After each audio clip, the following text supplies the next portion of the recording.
that ultimate high ground. MSitic still going for the knockdown on the structure here. We'll see. Yep, Abdullah all the way up top right now.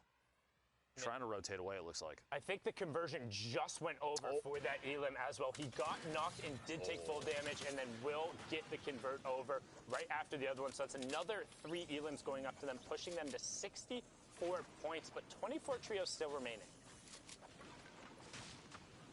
The wall right at their back. You've got players flying across in front. The launch pad. This is kind of an interesting rotation. You have that trio basically separated from each other at this point. A player landing all the way on the north side next to that hill. You see him ducking around the outside now, making their way to the east to try and get inside the safe zone. And they do so. All inside now. Oh, yeah, they're on driftboards. Okay, I was trying to figure out like how they came flying through right there, but able to get a couple shots. I mean, that can be very scary, rounding in front of a trio who is ready to take shots at you on a driftboard, but as long as you're able to clear enough space, people will generally trade shield tags for having a driftboard on the rotation, because more often than not in trios, somebody is carrying excess shields, just with kind of how the loophole is right now, which is I'm a huge fan of, and the fact that trios really enables you to effectively always have at least 2 slots. I think the competitive player base as a whole is very appreciative of the number of shield restoring mechanics in the game right now. 123 builds in the inventory, 24 trios still remain. We have a minute 15 until we make our way to the 4th circle. It's like a far northeast push from where we currently are, the safe zone in the bottom right corner of your screen there. Making moves. The marks basically communicating what may or may not be the best call. They're going to build up for just a second. They've had pretty decently far storm rotations from them too, right? Like the zone hasn't been doing them a ton of favors, but meanwhile though, you remember that, I wonder how that mech team ended up doing, because everything ended up pulling towards north, so they should have just been set to be running wild, but haven't seen a ton from them. Their best bet, Elim feed. Their best bet at this point may be to take, if they still have the mech, find a hill, build up around it, and protect it for late game. And that might be exactly what we're looking at right there. Yeah, in fact, minimap that's the same color as the team earlier that was on the island and dropped down into the block. So they are still up there. I'm assuming still with, actually, there's no mech on the minimap, so it may be gone now. Moving forward here. 18 seconds until this circle starts to push. Team up on the hill, they're going to have to move soon. I'm assuming a launch pad of there's something up there. Otherwise, they're waiting maybe a little too long to make movements at this point. Well, you can, as long as you're not on like the far side of that zone, you can outrun it, but that's just always terrifying. Like even this to me is a scary rotation, because you look at the number of old builds that are there. Luckily on the bottom of the map, you know, since you're marking the edge of the zone, there's only really like, well, they don't know this, but we know that there's only one team who's realistically in between there. But passing all of these old builds is terrifying. You can see the driftboard team on the purple coming in, as well as that other team who is on the high ground seems to be making a launch pad rotation since they are so high up and flying at a consistent speed. But as that circle is encroaching, expect Sidig, MSitic, and Rampage to run into a little bit. Oh, here they are, boxed up in the mech. They do still have the mech. Yep. They do still have the mech inside the zone now. No reason to leave that just yet.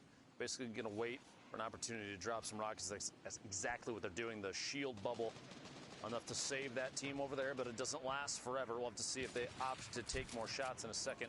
Meanwhile, very aggressive push in the top left here, making their way inside, owning the box, and Monksy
shoots across, maybe a little too far to the left, potentially separated from his teammate. We'll see here in a second.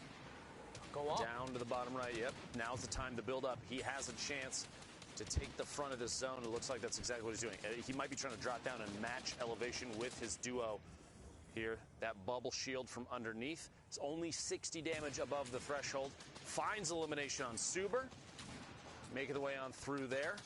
But that wasn't his knock. They didn't get an Elam, so that was just a conversion. However, he will pop up on some of the mats, but not the ones he really needed. Now sitting on max metal as we're closing in on top 15, nearing that first placement threshold there. You see Yonks going down there. Some great shots coming out from Toggle, but can he full convert? Instead, goes to the far side. 20 HP. No, he caught himself. Very close. 20 HP remaining, sitting in the front. This is basically the same situation, except he's on the ultimate low ground, looking for shots to take on players that are going to try and make their way in. He's kind of in the middle of the zone now, and there's going to be pressure from the back if there's still someone behind him. Looks like it might be clear now, so they're waiting. They might be going for that last shockwave to push their way in. Yep, Toggle indeed did. You see him at the bottom of the screen now. Landed basically right next to Rampage, MSidig, and Sidig. That trio all still alive. Meanwhile, the top, I am not even remotely surprised. Yonks is eliminated, but Fahad and NM7 sitting on the ultimate high ground. The minigun coming out. And if Fahad still has rockets remaining, this weapon combo might be the way to a victory. They have so many shields still, so many campfires, 6 RPG shots. There's no way. They're splitting mats still, too, to make sure they have the ability to tarp out. This is some great teamwork, and this is what we talked about before. Kind of, this is where the game starts to break down a little bit in terms of the Middle East. You don't have the rest of the trios. You can't just stack up. You're forced to rotate. But this duo up on the high ground, this is all the amount of control that you need. Look at the shots going down, converting into Elims. When we hopped on board with them earlier, they had 0. Now they're pushing up into 6 and 7 as they just have free high ground. Nobody is even looking at them. In the middle of that, NM7 did pick up 2 eliminations. It's 4 right there. 2 and 1, a total of 7 for this trio thus far, putting him at 87 points in the final game of the Middle East. He won. And we're into top 4, so that's the third to last placement threshold. It's all about top 2 in the VR from here, and there's no way the power trio is going to give it up as Sidig ends up getting dropped there as well. Just love the name Power Trio. Shots still raining down. 5 RPGs remaining in NM7's inventory. The trap, 2 full shields, a slurp, the pump, and a gold AR. 3 trios remaining, down to 2. The last set of placement points before the Victory Royale. An RPG to lead, trying to find a shotgun shot through the hole, and the last second flick on Toggle guarantees that Victory Royale. That's 9 elims and the VR. 24 points coming through there. That's back to back to back that we've seen. I think they won 4 games in total there through the whole stretch. So, whew, wow, Power Trio. Sometimes you're just better. Speaking of better, we have the man with some of the best looks in the house, Zeke, standing by in the studio. What do you got, Zeke? I'm so caught off guard. I thought that was going to go a completely different way. I don't know what to say, so we're going to go over to Shy now. Take it away. We got a package right here breaking down a lot of what just happened in that game, both on top, on high ground, as well as low ground in a few of the shambles positions. A very cool theme, actually. We're going to break it down, see exactly how things are going. Let's check it out. Right now, we're going to take the lesson that everyone kind of knows, but break it down a little bit more as well. When you're by the zone, by yourself, split off from the rest of the map, there's still a chance to actually pick up points and do well. Right now, we see an insane amount of survivability, a insane amount of points actually coming out, even if they're not placement. A nice kind of full send, actually, to go for points, not worry about placement, stay in the storm. The big lesson for playing inside the storm is sticking with your teammates as much as possible. W Horse does that very, very well. He then does split off, does go down. Unfortunately, that does happen, but he still got a lot of points he wouldn't have got beforehand. Now, another perspective as well, on zone line, not actually in it, staying ahead of it with power weapons. You can't look back. That means the minigun's going to be used for quick, fast elims early, and then still full sending, no building. Don't worry about the loot. Just keep trying to shoot as much as possible. We'll see a Reese's trio, the last surviving member of it, staying on low ground next to zone line once again. Shambles position. Can't finish out other trios, but chooses for that risky play of gaining positioning first and then going for uninsightful and kind of, random position knocks on people ahead of them. They kind of expect him to go back for loot, but he stays ahead of the circle, uses nice ingenuitous type of peeks from the water down low, and then still tries to commit, does not even care for the loot, still keeps going for those elims, knowing the win condition of this entire game, is getting those points. We're going to now flip over to the power trio, the powerhouse of the entire Middle Eastern region so far, Power NM7. He's going to be leading the pack with the RPG, gets that quick elim off the top. Amazing game from them, amazing side games as well from people at the back. It was amazing to see. Man, this trio is very quickly making their way into my heart for being a favorite. We'll take a look. Now remember, these are the results from this morning coming out of heat number 1. So FHD, and I think I was corrected, it's Fahad, I believe. We will double check, but Fahad/FHD, Yonks, and NM7 are leading the pack by a pretty significant margin. Don't forget, everyone here has qualified going on through. But, I mean, we look, where is the trio that, let's see, okay. I like this trio. Do we have figured out what this is? Is it Siddig? I'm pretty sure it's Siddig, yeah. I like it, okay. This is my second trio. Now, don't forget, Klops, Fiesel, they're still somewhere to be found. We'll catch up with them in their heats. But what do you think so far, man? I mean, I'm very impressed coming out of the Middle East. I mean, this is relatively a new region in the competitive format, and it's really cool to just kind of see how they play, like what their style of Fortnite is heading into these kind of qualifiers. Well, the biggest thing I've seen is a utilization of different types of metagames and tactics. You have the Power Boys who play and use everything for the actual end game, which is really nice, right? You see Shockwaves coming down all the way at the end. You see a lot of their utility used at the end. But then you have Rampage doing exactly what his name says. Rampaging forward mid-game, Shockwaves, stinks, explosions, everything in his inventory. He's sometimes down to just a tactical shotgun. I don't know if he's dropping his ARs, but it's all used mid-game. That's where they get the majority of their points. So it's really cool to see different things go on the leaderboards in different placements, top to bottom. That's right.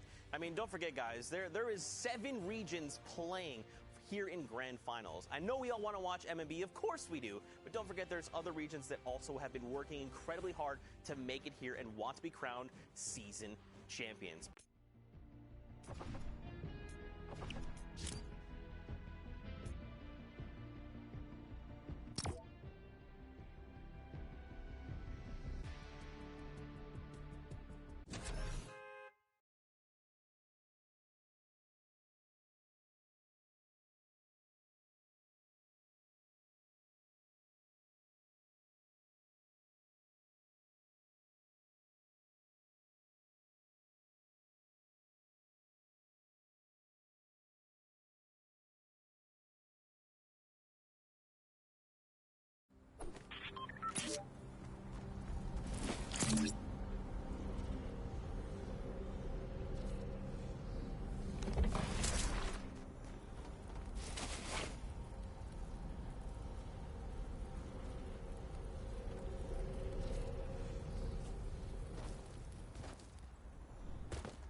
think I kind of touched on it a little bit earlier. I still don't think we've seen the highest range of Middle East. I still think they have a very high ceiling, and they're just going to continue to show us what that is as the season, as this Grand Finals continues.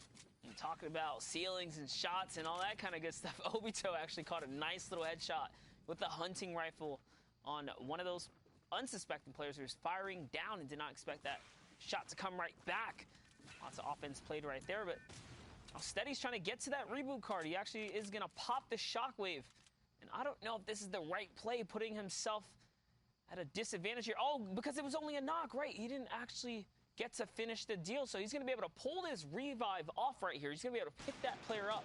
Obito and Ranger are now stuck in a 3v2. Remember, no one can build here in Tilted Town. It's all about the angles. Nice little camera usage right there, getting over the shoulder. That's going to be a one-drop, two. Can he get the third right here? Connecting with so many shots. Zeke, this is going to be really close. Here it is. Oh! Hits the big pump. Ranger showing that he is not here to play any games, but Fortnite games.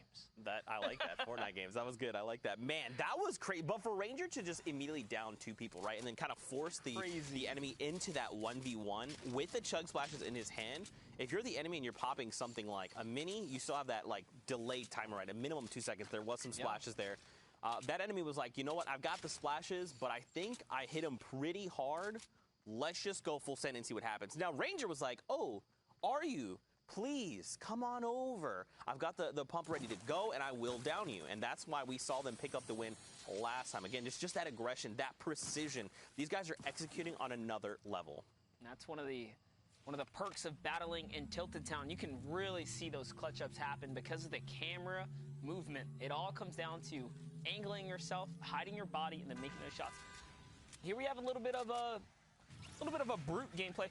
We haven't seen much of the Brute today in any of the regions. We just really haven't seen much. It's been kind of, I guess, flying under the radar, per se.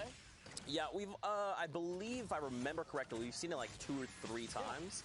And right now, the way it's used is either to, like, just go full send on people inside of Retail Row, because then you can kind of farm the pylons there, farm all those cube monsters very quickly and efficiently, or you kind of sit in a build and then you edit a roof piece off, fire out the rockets, and then re-edit here. Sykes is going to find one of the 2 eliminations, and they're trying to track down another one if possible. It looks like Cubo has one of the enemies there. Yo, they're going to drop down. Not today, Red Boy. Not today. That was just too easy for them right there. Stomping the yard, bringing down the build fight.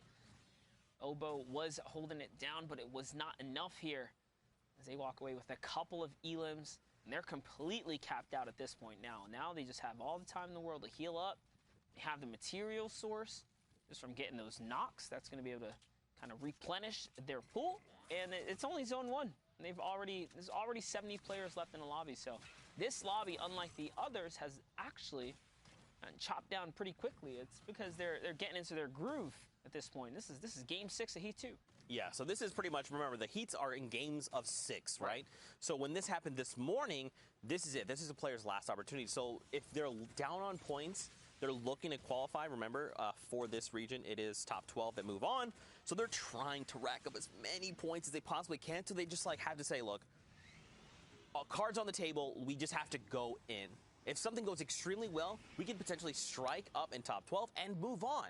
Or if it all goes wrong, you know, we may be outside of the range, but we need to make something big happen, and it needs to happen right now. It takes me back to the World Cup qualifier days when Nate Hill and Funk came up out of nowhere with only a game or 2 left from a 30-point, I believe, and they climbed their way all the way up to like 60 or 70, pulling them all the way through to the final. So anything can happen here in these Fortnite games, really, when you put your mind to it. Sometimes the stars just align for you, really, and big plays happen. So big build battle out in the distance here, Zeke. This is your worst nightmare. Brute coming in. You don't want to be up top. You really don't even want to be here at this point because the Rain of Fire is going to start coming in now, and that is, for starters, a 50 shield pop right there, and it's Hunter, Prime, Miner, and Unique all going toe-to-toe here. And Hunter's already down. Prime's out. That's it. Well, Sundown, How right were you on those predictions, my friend? Actually, he's very correct. He's still He's correct. really good at his job. Yeah. But yeah, that the Sam remaining duo there was picked up in the crossfire, and now they're looking to try and track down the last few players. That laser designator coming out telling you, hey, rockets are inbound toward you. You might want to make a move as quickly as possible. The thing about the Brute is, don't forget, it is like, if you just beam it down, you can either laser out one of the drivers, which is the top, or the one in the legs. But look, I mean, just them focusing down, they've already destroyed 500 HP from the Brute. So if you literally just turn it down and laser it, it's going to just blow up, right? And that's the thing is, I think people haven't quite like adjusted to the fact like, oh, you can actually just beam this thing down, right? Because your first intent is like, I just got to get away from it. It's like, no, literally just look at it and beam it down. I'm telling you, like even with a minigun, you'll just shred it. You'll see that like on NA East or a lot of the other competitive regions, especially the European and North American regions, they see a mech on the field, they turn, they alter. The server almost unanimously decides, hey, we're gonna fire at that. Take that out. Get that out of here. Yep, and that's kind of the kind of focus fire you need. In situations like this, when, like you said, that team was running, they paid the price. Lost the player immediately. The team on the mountain was firing down. Had they all just focus fired, that thing would have been gone. Right. These players would have been exposed, and it would have been a 2v3. Right? Because look, their third is so far away. He's over here still working on the builds and stuff, looking for loot. And we did eventually see the Brute go down, right? Because it was that team up high that did eliminate the Brute. But like you said, man, if it had just gone a little bit faster, those guys had just said, we just need a laser thing right now, would have worked. Now look at this, though. This trio, the Lil Trio, they're trying to get their way up right now. iXon is trying to go Lil for high. Fly, Lil Daddy, Lil Exxon. There you go. You gotta love it.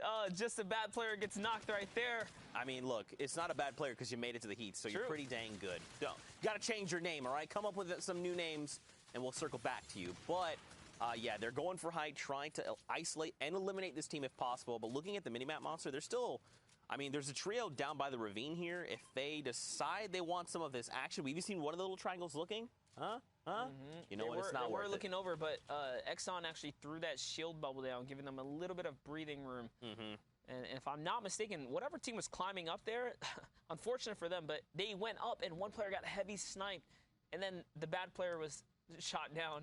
Not to call him a bad player, but that just is his a name. bad player. That's your name, buddy.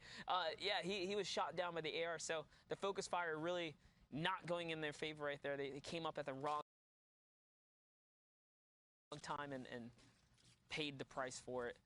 But here we have Exxon just chilling up above. Whatever threats that were lingering about have now moved out, and they're chilling. They're doing really good for themselves. Zone 2 underway going into 3. The storm's already moving. They have to roll too. They're not safe just yet.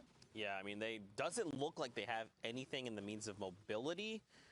They're great on builds, though. Almost capped off, just missing some of that wood material there. But we can't even see where the new safe zone is. If you look at the bottom right minimap, once you can start to kind of see the edge of that circle, you're like, okay, I don't actually have to go that much farther. But right now, we still can't even see it. So this circle must be, it's got to be far. It's got to be just past. There it is. You saw a little snippet. So it's there. It's not too far. I think Exxon will probably eat a little bit of the zone pressure here. Yeah. For kind of biding time, getting materials. But it's more important to have those materials anyways. You kind of need them. So I don't blame them. Now jumping over to Baguette, IOV, and Cursive. They're actually in the best spot possible right now. You saw the team we were just keeping up with, the little homies down on the river over there. The little homies. The little homies. There it is. Do you remember? Do you ever remember those little homies? That was like a real reference. Wait, you talking about like the actual, like the toy, the little homie? Yeah, they were the little, you put a quarter in and you kind of roll for them. Yes, I do. But people, I had so many of those. But see, people that are much younger than us have no idea what we're talking about. We're so old, Zeke. We're so old. And we look alike.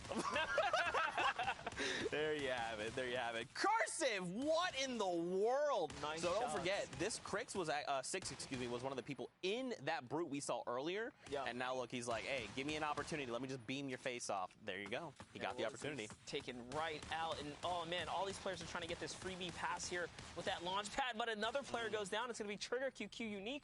He's going to get taken out. Cursive putting monstrous pressure up with the scoped AR, which a weapon we just do not see shine enough.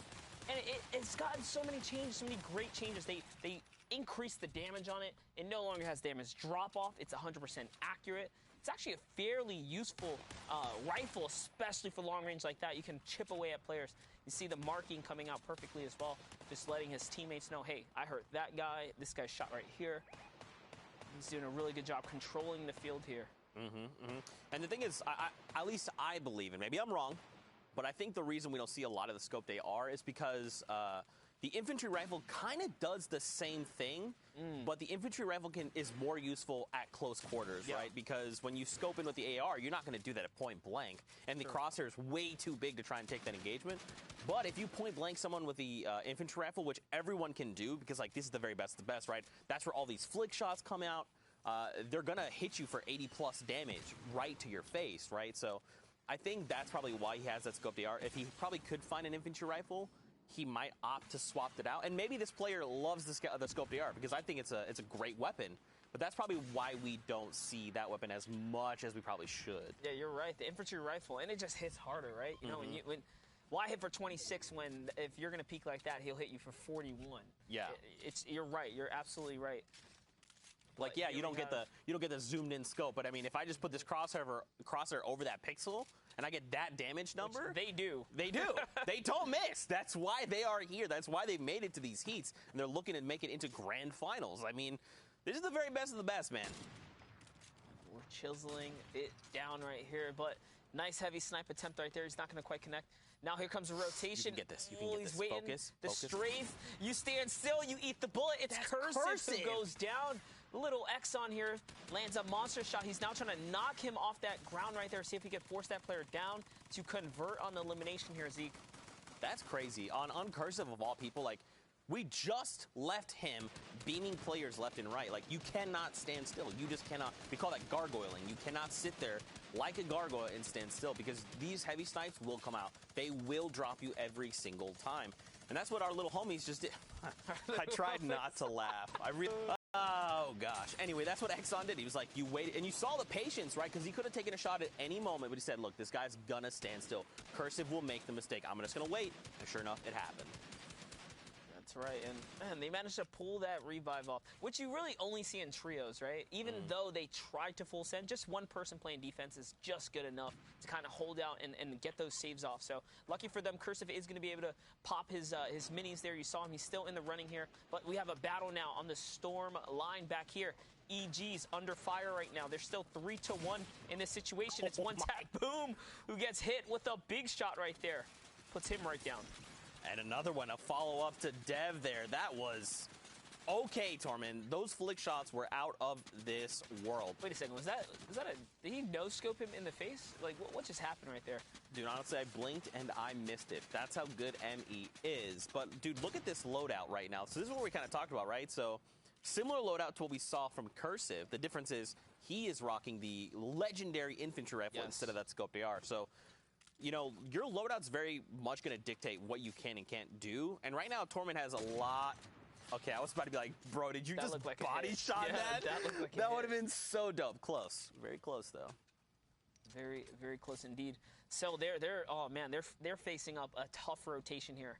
They have a long way to go. There's a team perched up on the high ground, team to the left, team based up in front of them, one down in the ditch below them.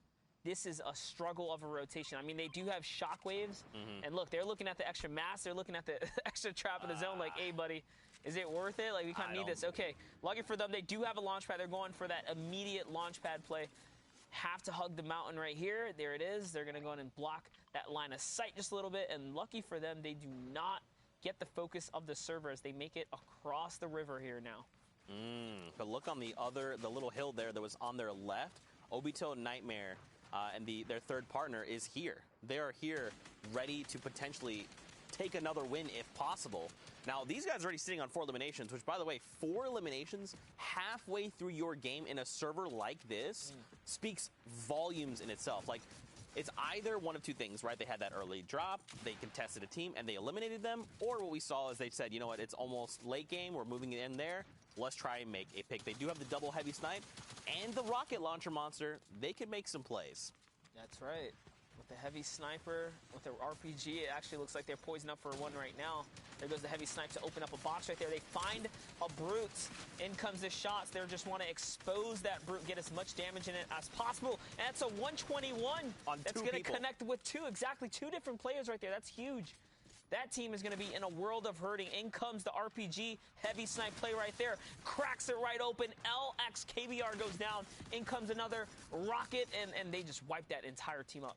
But see, that's the difference, right? Earlier on in the match, we saw the brute kind of terrorizing a few different trios. But this is exactly what you want to do. I quickly identified that's a brute. And look at that. They just immediately destroyed that entire trio almost effortlessly, right? Like, the only thing they really traded was a few AR rounds, which looking at just Pro here, Lax, he's got almost 800 rounds of AR, completely topped off on rockets. He used, I think, 4 rockets back there, if I remember correctly, all to just pick up another trio.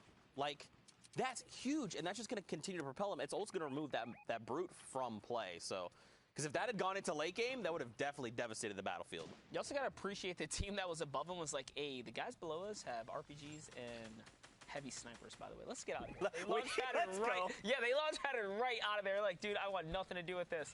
So off they went, and now they get a free launch pad. We like to call these the community launch pad. Sharing is caring in the situation here where they get that freebie rotation. Anyone nearby gets to kind of skate on out of there as well. And here's a look at your server. As you see, there's still a couple of faces to look out for here. Ranger, Nightmare, and Obito we saw pop off just a bit ago. Ranger really making some big plays here. Looks like he's contesting for the high ground. He's going, trying to use that distraction of the team that was battling there, and it's going to work out. They're gonna get this high ground. The shockwave is going to come up. Is it going to be enough? Doesn't look like it. Things are going to pause up a bit here. His Rangers still, they're very high, though. His boys are battling here, Zeke.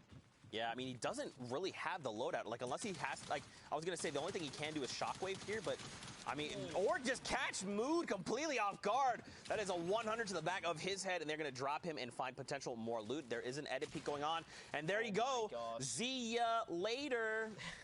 I'm so sorry. I'll just see myself out here. See, I did it twice. Later. Take it out right there by the MES boys. That was actually. We got our jib really operator intense. over here, Nicole. She's dying. She's dying. I got one person to laugh. We did it, boys. All right.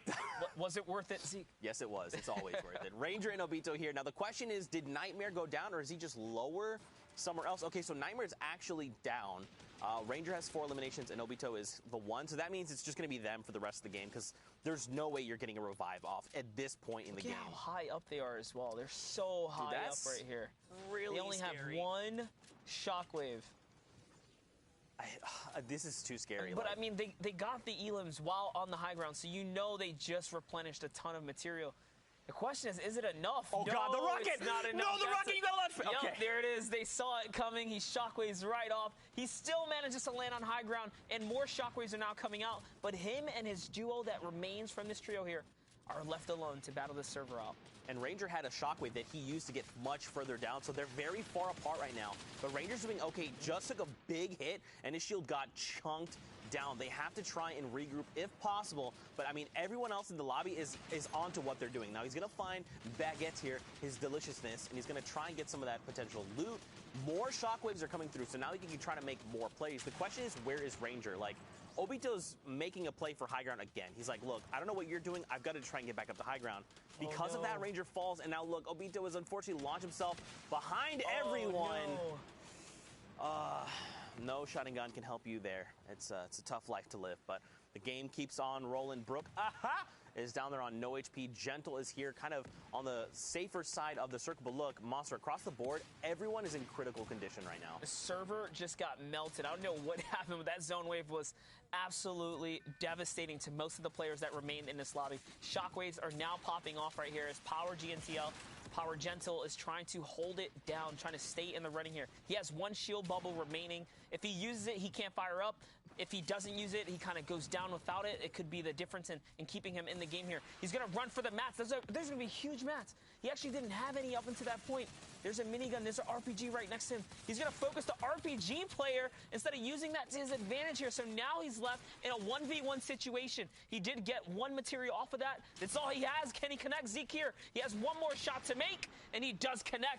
Not Weevil falls in the final moments. Gentle somehow pulling it all together, making the right decision to hit in his shots. That is absolutely insane. With no materials, constantly having to scavenge, Gentle there made it all work in his favor. And don't forget, that was one of the trio we saw in the very beginning that started the game with the Brood. So they still play second because of that. Still points to be divvied out. For now, we're going to go back into studio with Sundown. Sundown, what you got for us?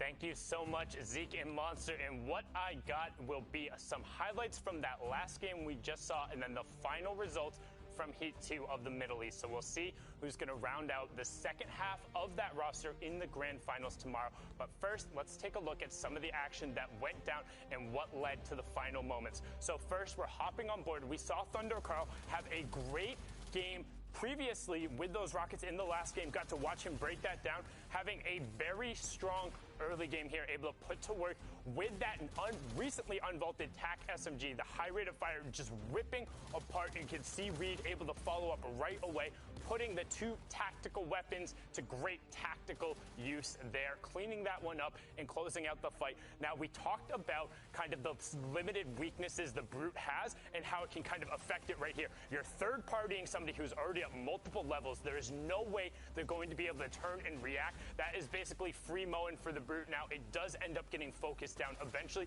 but not before they're able to pick up a massive advantage from just showing up to the fight at the right time. Now, we're going to rotate over again, because notice, we're just inside the placement threshold here, and Gentle is all by his lonesome, and this is what we talked about in the Middle East, how the gameplay tends to break down towards the end. People lose a little bit more of their teamwork compared to the other regions, and that's what allows Gentle to just out-survive the rest of the lobby, picking up a number of clutch elims at the end, which ends up pushing him up a difference of 9+ points there from the placements and the eliminations he was able to get, those final moments being enough to push them up into the grand final territory. Let's take a look at the standings, and I mean, you can see them right up there on the board as well. Just a great performance coming out, the results coming on here, and like, again, my pick right there, Prime, Aflame, and Hunter, but also shout out to Obito, Nightmare, and Ranger for their great performance, the trio playing out of India.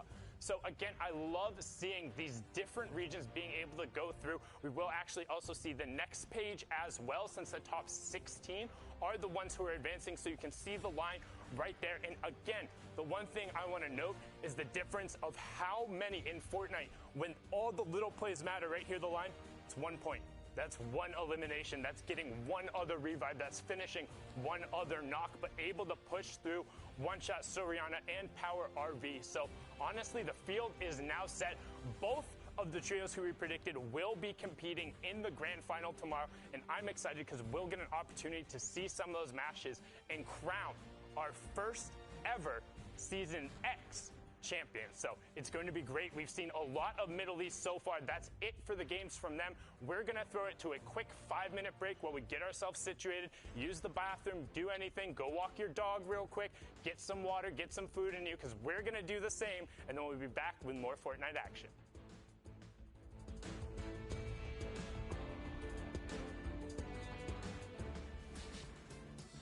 Hello, family of Fortnite. BallTW here, and throughout the Fortnite Champion Series, we're going to be trying to get more acquainted with the world of competitive Fortnite. Today, we're going to be discussing the 3 different stages of a competitive Fortnite game: the early game, the mid game, and the late game, and what different players have as their goals during these stages in order to achieve the ultimate goal, the Victory Royale. Let's start with the early game. Also called the looting phase, this is where all players are attempting to secure their chosen landing spot and maximize their loot potential. In competitive Fortnite, every game matters, so players try to strike a balance between high loot opportunity and safety so as to not waste a game by being eliminated early. Do you drop at a high loot POI like Retail Row or Paradise Palms?